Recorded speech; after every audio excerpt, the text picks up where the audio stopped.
Hi, this is Dave Newman, and I'm excited to help you achieve financial independence. Today, I would like to discuss the power of leverage. Now, I have heard some financial pundits say that you should never borrow money. I disagree. There are times it makes sense, and doing so can greatly enhance your return with low risk as long as you have a long-term horizon. Let me illustrate with an example. Suppose you suddenly have $100,000 to invest. You could choose to buy one $100,000 home without borrowing any money, or buy four similar houses with leverage. You would either have an asset value of $100,000 or $400,000. Of course, in the first case, you would not need to borrow any money. And in the second case, you would need to borrow $320,000 and put down $80,000, assuming an 80% loan to value ratio. Let's assume it costs $10,000 to get these four loans. Now, being careful and wise, you keep $10,000 in reserve in the leveraged case. In both scenarios, you have a total of $100,000 cash invested or at least tied up. Okay, now let's assume you can rent the $100,000 house for $1,000 a month or $4,000 for four of them. And your monthly expenses like insurance, property tax, property management, and repairs come to $350 per month for one house or $1,400 a month for four. Of course, in the leverage case, you now have monthly mortgages. And assuming you have 30-year fixed mortgages at 6%, you would have payments totaling over $1,900 per month.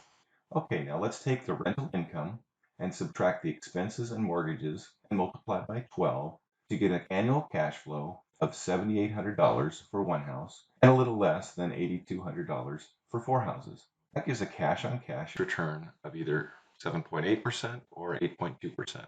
Not bad so far, but there's more. In the case where you have mortgages, they're getting paid down almost $4,000 for the first year. Every year that amount increases. Also, in the long term, the properties are increasing in value.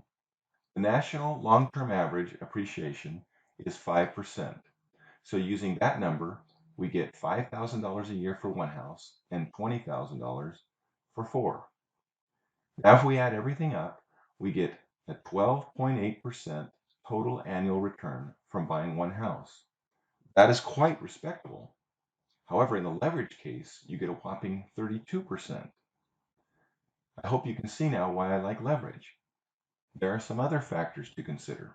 Let's talk about three of them. First, I began this illustration with the assumption that you somehow had $100,000 to invest. Most people don't suddenly get handed that kind of money. It takes time to build it up. Let's say you can save $12,000 a year. It would take over 8 years to raise $100,000 and finally make your first investment. In the leveraged example, you can buy a house every 2 years. Your money gets invested sooner and you can build up far more than $100,000 in 8 years. Second, let's look at the effect of inflation. We have already referred to the appreciation, but what happens to the cash flow? Let's say all prices go up 5%.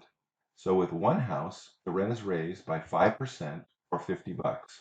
Of course, your expenses would also rise by 5%. So your cash flow will rise to a bit under $8,200 or 5% higher.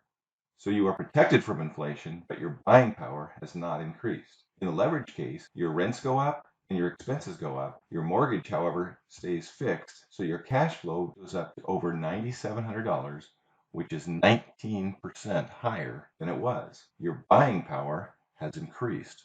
Now, third, there is a tax advantage called depreciation that is related to your asset value. With four houses, you get 4 times the tax advantage. I hope this has helped you understand the power of leverage. Please keep in mind that leverage is like a power tool. In the wrong hands, it can be dangerous, but used wisely and cautiously, it can help you achieve your financial goals much faster. Thanks for watching.